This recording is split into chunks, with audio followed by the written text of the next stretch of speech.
Hello Bay State Pediatric Palliative Care families. It is Friday, May 8th, and I am going to post an instructional video for Beauty and the Beast. If you just heard honking outside my window, that's because one of my neighbors is having her 14th birthday today, and there are signs in the front yard that say honk, so you may hear more honking throughout the video. Hopefully it's not too distracting. And it's kind of a sweet reminder that people are doing that sort of thing. So here I am on the 3rd fret with my capo. This is an instructional video for Tale as Old as Time from Beauty and the Beast. It's another one that I was teaching in a lesson, and without being able to swap handouts back and forth, sometimes it's really hard to leave people with homework or instructions on how they can replicate what they did in the session. So we've turned to YouTube so that we can at least teach things visually here. So the song, I think we're just going to go through part 1 today, and then I'll jump into the chorus later because there are some very different chords in that. So just so that anybody who's interested in guitar can get the first part down, we're going to start with an E major chord.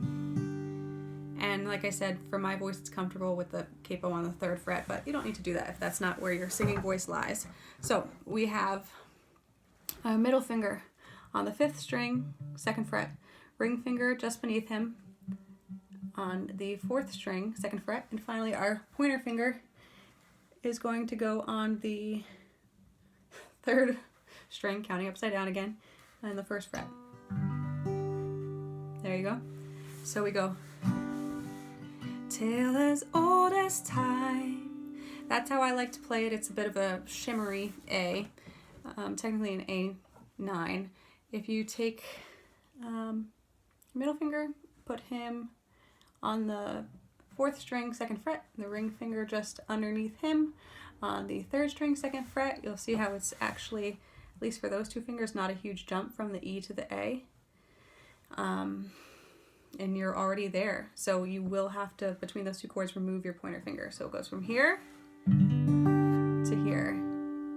And I like to leave my fingers out and have them dance around while I'm doing this.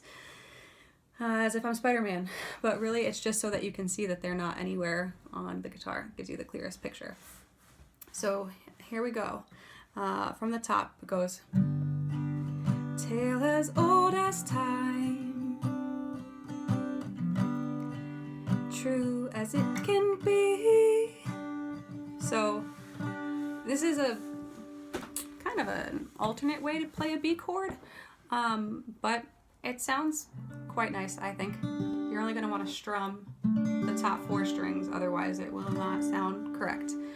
So remember, just leave these 2 big guys alone, the 6th string and the 5th string. Just leave them, don't touch them, and just start strumming from here. And it sounds really nice and shimmery, right? So basically a B is very similar to an A, but you're just going to scoot them up 2 frets.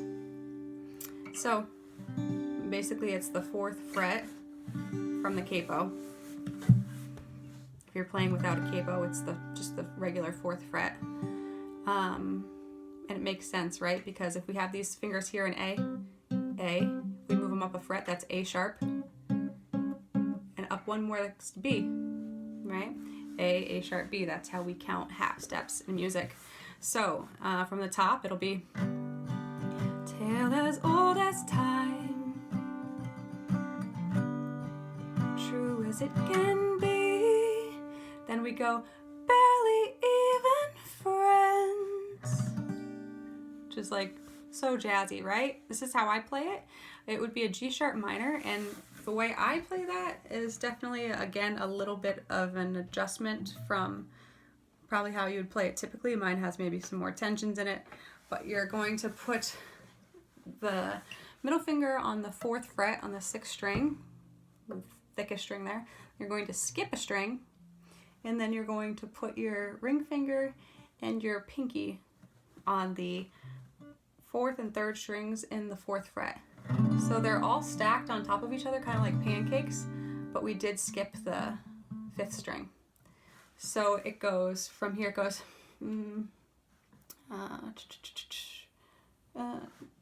start from the top. Tale as old as time, true as it can be, barely even friends, then somebody F's, back to the A, unexpectedly. That's the whole thing. So one more time again, it starts with an E. Tale as old as time, drop into the A there. True as it can be. B, on a B chord, isn't that cool?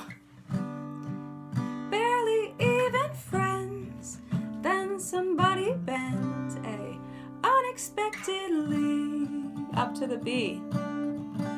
So I think that's all I'm going to record for today, because with any piece of music, I will just say right off the bat that I find it best to take things chunk by chunk.